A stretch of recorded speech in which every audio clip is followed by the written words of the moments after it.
you? I'm good. How are you, Mike? Good, good. Good morning. Good. Well, it's afternoon here. Where are you? Gotcha. I'm based in Boston, Massachusetts. Yeah, so we're 7 hours ahead here. Gotcha. So thank you so much for sitting Yeah, down and talking today with All Music you're Magazine. welcome. We You're really appreciate it. welcome. And before we start, we have a common All friend, Access Music Mag. Who's that? Dahlia Corelli. Oh, Dalila. Yes, yes. I know her from the photography Dalila circuit. Pikeli. Are you a photographer as well? I am.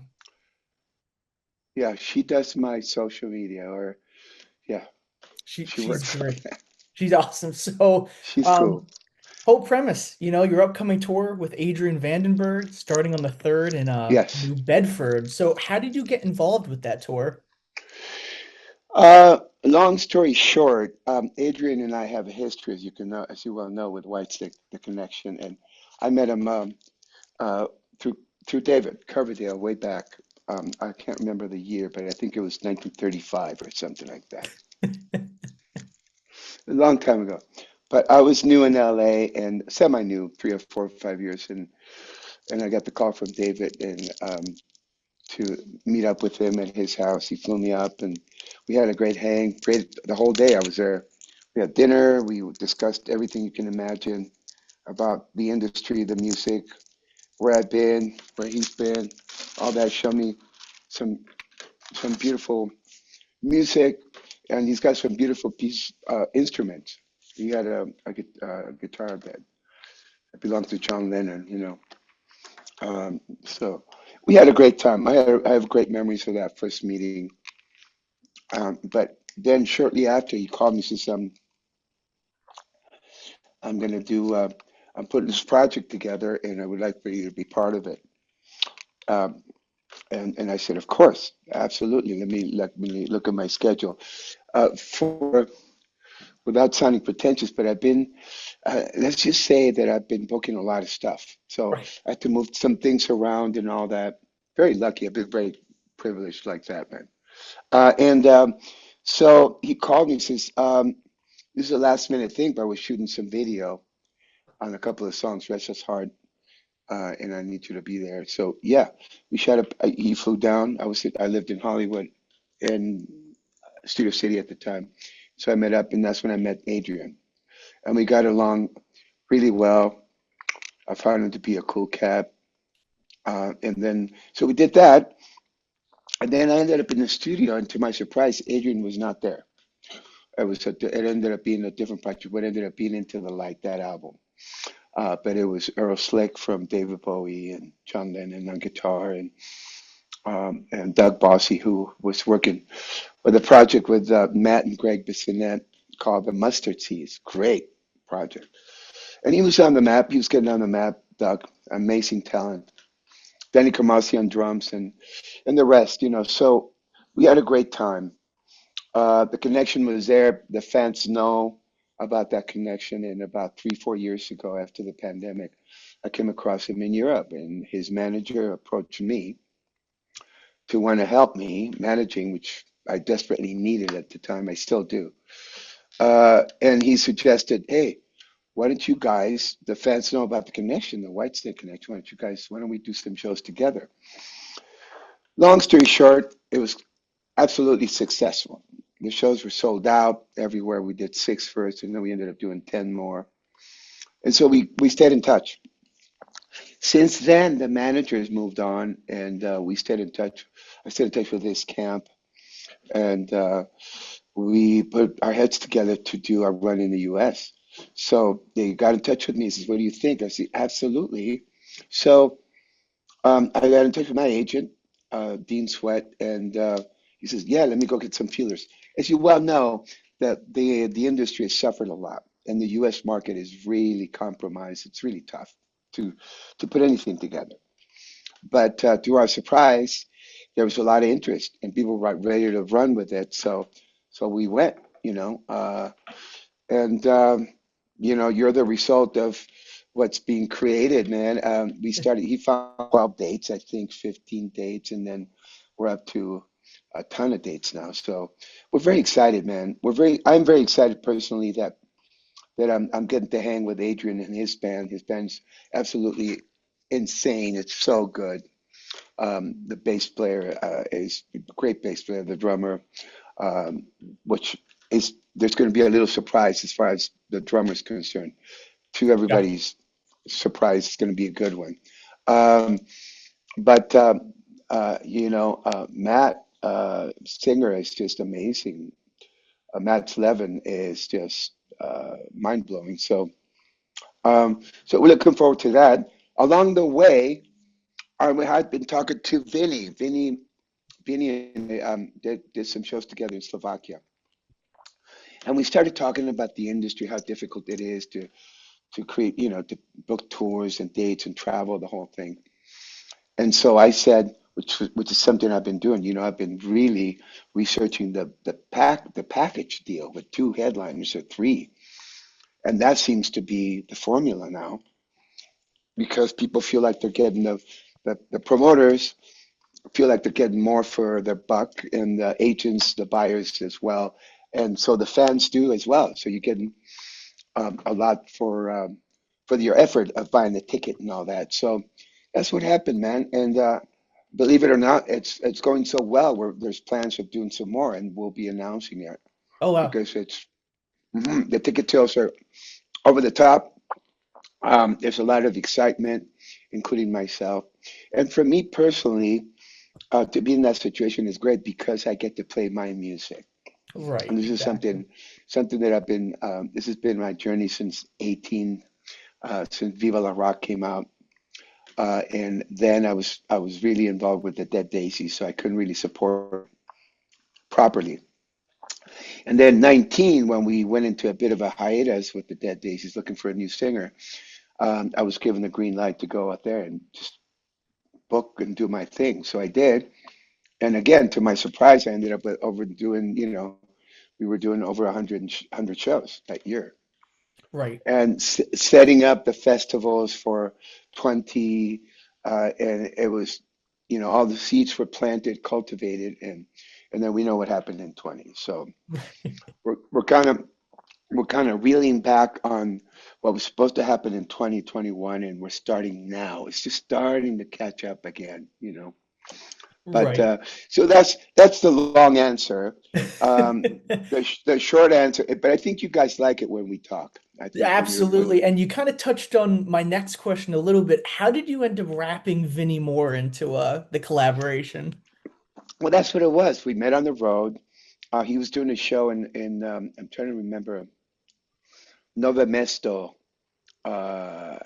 Bahom in Slovakia, and we put our shows together. He was playing at another venue, and I was playing another one. And his manager got in touch with my agent, and they got in touch with me. And I said, "Absolutely." Vinny's again, man. He's an amazing guitar player. And to my surprise, again, what a sweetheart, what a cool cat he is, a human being. He's real. And I got to point this out, Mike, that right now where I'm at in life. That's who I want to surround myself with. I want to surround myself with good people, with good human beings, good seeds, like we say, people that are really transparent in who they are and where they want to go, where they would like to go. And he's very ambitious, like I am. And so we put our heads together, and I said, "What do you think? Let's go out and have a blast." And he said, "Yeah." So we'll be tipping our hat to some. I don't want to get into the set list too much. I want it to be a surprise for the fans. But let's just say if you're a UFO fan, come. If you're a Vinnie Moore fan, come. If you're a Marco Mendoza fan, come. If you're a Thin Lizzy, Ted Nugent fan, come. And of course, if you're a Whitesnake fan, show up. So that gives you a lot to chew on. And yeah, it's all looking extremely good, to be honest. So and thank you for taking the time because I never I always stress the fact that you guys are the conduit. You're the connections between us and the fans. It's very important. Right. So I Absolutely. appreciate you. I appreciate you, Mike. Thank you. Absolutely, Yeah. anytime. One specific show I want to ask you about. It's very early on. I believe it's the second show at the legendary Toad's Place in New Aha. Haven, Connecticut. Bob Dylan, Billy Joel, the Stones, Drake, Snoop Dogg, anyone that has played there. So I'm not sure if you were aware of the legendary. A Uh, little bit. Totes is it's something that's talked about in the industry. Yes, it's legendary, man. It's a lot of it's prestigious, if you know what I mean. So right. yeah, a little bit, but I didn't jump into the rabbit hole that deep. But thank you for reminding me. So now I'm really nervous. No. Oh, well, inside, it's awesome. They do murals to anyone that's played there. There's a Yes, I've great seen read it. I on it. played there before, bro. I have played there. It's amazing. It's been a while.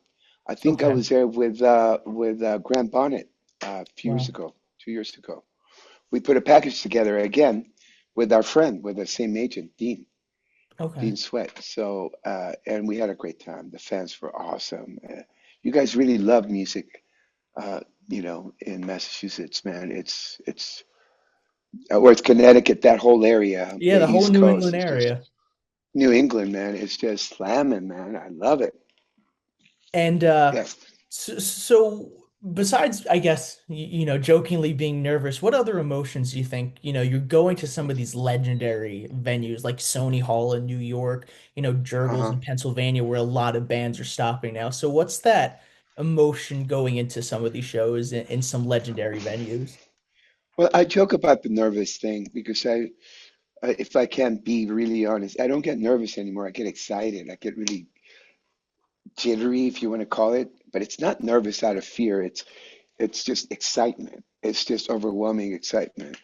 And of course, the first feeling that I get is I feel very proud within myself. I feel very proud that to be able to accomplish what I've been able to accomplish in my career. And it sounds selfish, but I don't mean it to be or pretentious. You just get reminded. People like you point these things out, and you get reminded of, um, your journey where you started. And I started in a little town south of San Diego, California, in Mexico, Tijuana. You've heard of Tijuana. And in the little garage of my brother. And these were only dreams. These are pipe dreams that you dream about someday reaching these places, and playing with these people. But never in your mind could you comprehend the possibility. You cannot. It's Right. impossible. So I try to hold on to that, Mike. I really try to hold on to those memories because it makes me feel good inside. It makes me feel like I've been doing something right, and you're reaping the benefits of your work. It's a lot of hard work, mind you, um, but I gladly do it because I still love it. I still enjoy it to the max. I love the whole process. So I get a sense of pride and a satisfaction and excitement at the same time. And I just want it to be, I wanted to, I want that to be relatable to the fans. We want them to be excited to come out and uh, and get the tickets. If we can be really honest, it's very important these days that we get the attendance, that the fans support live music. Not only this tour, but I always like to talk in general terms because after the pandemic, it's been tough. So this is something that we're hoping it's a little contagious. We're very excited to come to New Haven and Connecticut at Toad's Place and have a great time. But the audience they are the party. Right. We're Absolutely. just, you guys, the fans that show up, you guys are the party. You create the party. We're just, what do you call it? We're just enabling the party. An enabler is a perfect way to Enablers put it. of music, so yeah, man, we're really looking forward to it. And as you can see, there's a bunch of dates all over the place. I haven't looked. I've been really Absolutely. You busy. have the entire month of August is filled until I think the 23rd. You wrap up in Georgia, crisscross Yes. across the Midwest, back to the east, down south, the whole Uh-huh. nine yards. And there's a What was that specific moment. question? Yes, so there Before we was got one interrupted. moment, in recent memory, it was rumored for a while that David Coverdale was going to wrap up after a Uh-huh. legendary run. What was your reaction when he finally did call it quits? He disabled the band, he retired. My reaction was one of um my initial reaction was I didn't want to believe it, to be honest, if I can be really honest. I didn't want to believe it because David Coverdale is David Coverdale, it's only one, and he represents an era of classical rock, whatever you want to label it, that was just amazing. That the whole period, and he's at the forefront of that. And of course, being a music fan, you and having had the pleasure and the privilege of working with him and hanging out with him and getting to know him, you just you don't think these things will end. You we forget that time goes by and we got a little older physically. It's very demanding to get on the road, and I can attest to that. Uh, but the driving force is that you love what you do. And David is so passionate about his work and his music, his songwriting, his singing, the shows, the whole thing. I learned so much from him, and he inspired me so much in so many ways uh, that I do to this day. You know, all the tools that I took from hanging out with him. But so you don't want to believe it because you go, no, how is that possible? There's only one voice, one David Coverdale voice, one singer, one freaking legendary, front man. But the reality is, we don't walk in each other's shoes. We don't know what's going on. And I do believe that there was physically that he was being compromised. So at the end of the day, somebody like that deserves to make a decision based on what's best for him and the fans, I include myself, we just have to listen to the music, the body of work that he left behind. But I will say this, and I know David, if he's got a little bit in him, he will be back and it'll blow everybody's mind away.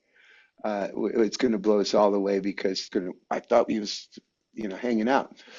But so yeah, there's always a little bit of hope, a glimpse of hope that he might come back and maybe do a run, maybe a few hits, Uh, everybody, all my colleagues are alumni from Whitesnake. We all love him. We have the ultimate respect for him. We admire him. We're very proud to say he's our friend. And I've lost connection with him, unfortunately, recently, but we became good friends, honestly, human being to human being. And like I said before, I learned so much from him. He inspired me. And which is what I'm doing today. I'm doing my solo thing because I'm very lucky to play with cats like that, like him. Recently, I've been, hanging out with Satriani and Joe Satriani and Steve Vai, the Absolutely, they're Sat great. Vai, the Sat Vai project, and those cats also inspire me to become a better musician, to become a better businessman, because you have to put the two together. And this is something that I've been lacking in the past. And right now, uh, thank God I could put my two and two together. Two and two make five, right? So they say I'm So, not a mathematician, but I think that sounds about right. so I don't have a manager, but I use David as an example of my journey and having worked with people like him, with John Sykes and Thin Lizzy and Ted Nugent, Dolores O'Riordan, and on and on. Lynch Mob, George Lynch, and recently Dolores O'Riordan who passed away, but Joe Satriani and Steve Vai. It was amazing. So you take lessons from all these masters at what they do, and you use it to you apply it to yourself, to your career. So I've become a little bit of a better businessman, I have to say. I think Not as much as I should be. right, and I think it was it Gene Simmons that said rock and roll music is a business and not a pleasure. The smartest businessman in all of music, probably. Well, it is a business, but if you're smart enough, you can balance both and have it be your pleasure, which is it is mine. Absolutely. But And I've developed some skills on the business side, and I'm happy. But it's hard work, bro. I don't like Absolutely. to work with that side of the brain, the numbers, the money, the budgets, the travel, the whoo, it has nothing to do with music, you know. Absolutely. And there was a name that you mentioned before that I wanted to, of course, touch on being a big fan. John Yeah, Sykes, Scott yes. Gorman. What was that like getting the phone call when Thin Lizzy rejoined? Because they did, as you know, they were away for the longest time after the lead singer passed away.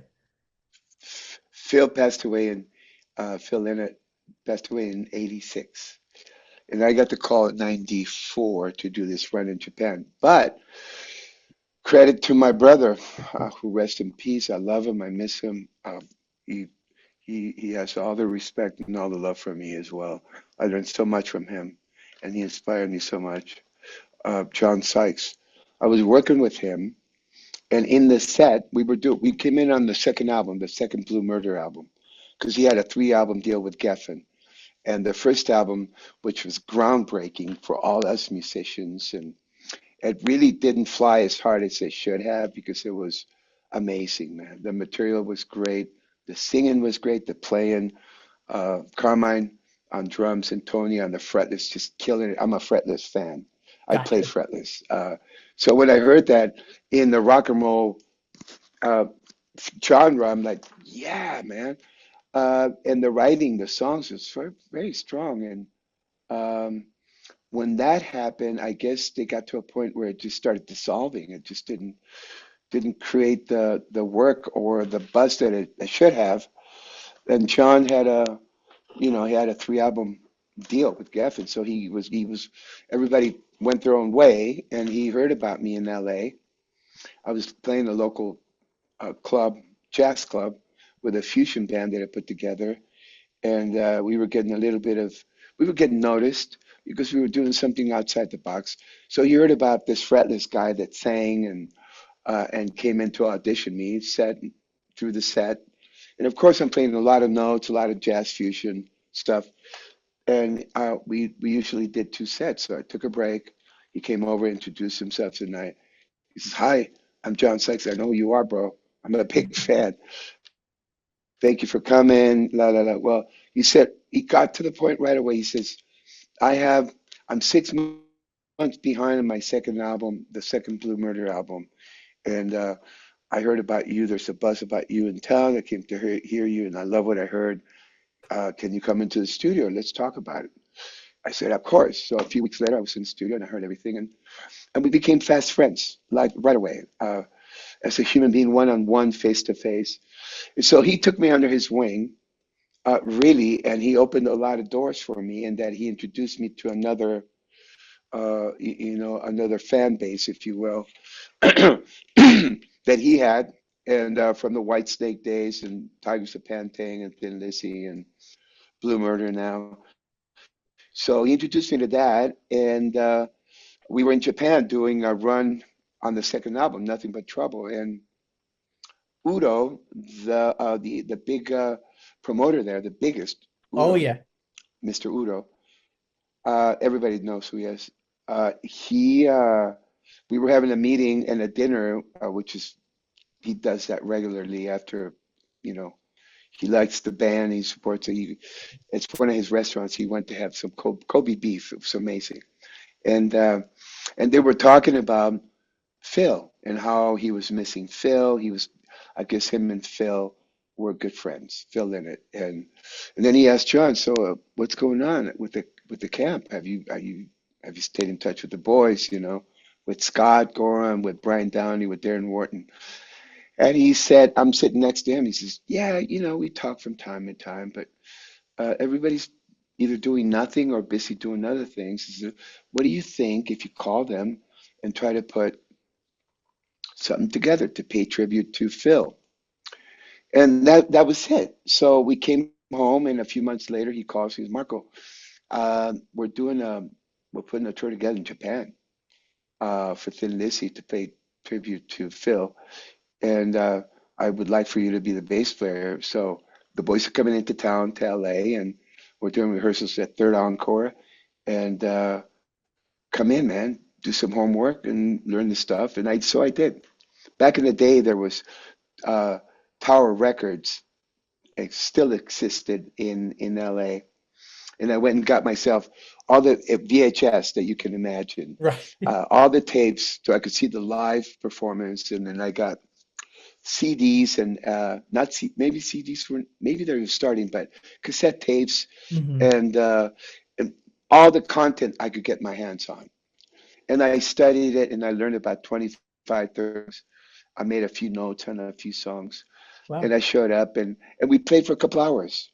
Took a break and played for another hour. And then at the end of that, Scott Graham comes over and says, Marco, so what do you think? You want to go to Japan? The job's yours if you want it. I'm going, holy yes, absolutely. So that was the beginning. That was the beginning of a long-lasting relationship with that camp. Right. And then it That is, even went into the Black Star Riders eventually when you decided to pick it up and keep the I guess the momentum going. yeah, that happened years later, but this is the beginning of Thin Lizzy getting back on the map, if you will, radar on the radar minus Phil, which were, there was a lot of naysayers about it, and I understand, I get it. It's like, when Queen went out without Freddie, come on, you know. Right. So maybe not to that extreme level, but you know what I mean. The strong fans were like, no Phil, no Lizzy, But we still went out. There was an audience. There was people that wanted to hear the songs. People showed up. Tickets were sold, and the momentum started building and building and building. And then years later, we got approached by a label to say, hey, there's a new generation of rockers that don't know the history. Hmm. You guys are carrying that flag. Why don't you bring it on? Let's do an album, represent some of the songs from the old catalog, and write some new songs. And that was it. Somewhere along the way, Brian, the drummer, amazing drummer, one and only. The pleasure of playing with him is just awesome, man. Oh yeah. Um, he just didn't feel right to him without Phil, and so he bailed. So by that time we had momentum, and we had to kind of revamp the whole thing, and we changed the name. The label was supportive of the songs, and so yeah, we released an album under Black Star Writers. All hell breaks loose. But Brian was gone. Scott was still there. Damon Johnson was playing guitar by then. Ricky Rourke, who does a brilliant job. Darren Wharton and myself. And we had a blast. We had Jimmy DeGrasso from Megadeth come in and play drums. It's awesome. Great album, man. To this day, actually, we tour scheduled for this year in October, and Oh wow. it's kind of falling to pieces now. It's falling apart, unfortunately. But there'll be more. There'll be more. We're looking forward to that. But so that's what happened with the Thin Lizzy camp. Off and on, I want to say I spent 20, 22 years there. Wow, that's not a That's a bad long time. off and Love on the there. guys. No, no, no. And I'm gonna see Brian. We did a tribute to Phil um, this year in Dublin, actually. A lot of us got together and we played his music and we just showed a lot of love and a lot of fans showed up. So we're doing it again this in 27 in Dublin again. So stay tuned for that.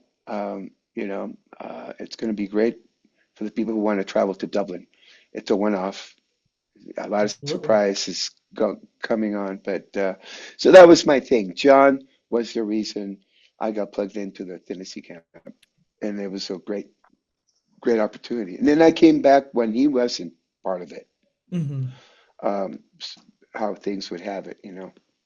Right. But yeah, so I've been very lucky, bro. Yeah, I've been very absolutely. lucky, very privileged to be at the right time, at the right place, and I take pride in the music. I respect the music. I do the homework. I put my best foot forward and give it all my efforts so that I can come in and do it justice. Right, But Thin absolutely. Lizzy, I mean, come on, the songs, man, and the way Phil sang and played the bass with Brian. I'm a rhythm guy, rhythm section guy. So, Hmm. I could drop some names. I've been lucky enough to play with, you know, the best of the best, with Journey, with Dean Casanova. Come on. Mhm. And listening to those tracks, when you really take a listen to the tracks, you go inside and you listen to what uh, uh, uh, Russ Valerie and Steve Smith did in those that rhythm section was amazing, man. You hear the songs from a distance, and you're a fan. I'm a music fan. You hear the songs, and they're beautiful songs, really well written. Steve Perry singing beautifully, and everybody after that, including Arnell Pinella, who's doing a brilliant, brilliant job. And Jonathan Kane and Neil Sean and Ross Valerie and Steve Smith writing all these beautiful things, and then Steve. But you don't need to, that when you have to learn the parts and you go in and you really do some deep digging and you find out how beautiful the rhythm section was. So a lot of credit to Ross Valerie and Steve Smith. And then I got to play those tracks with Dean Casanova, and Yeah. uh, yeah, man. So that's an example. I get to hang out with drummers like Tommy Aldridge, Brian Who's a monster Tichy, on the Tommy drums. Clufetos.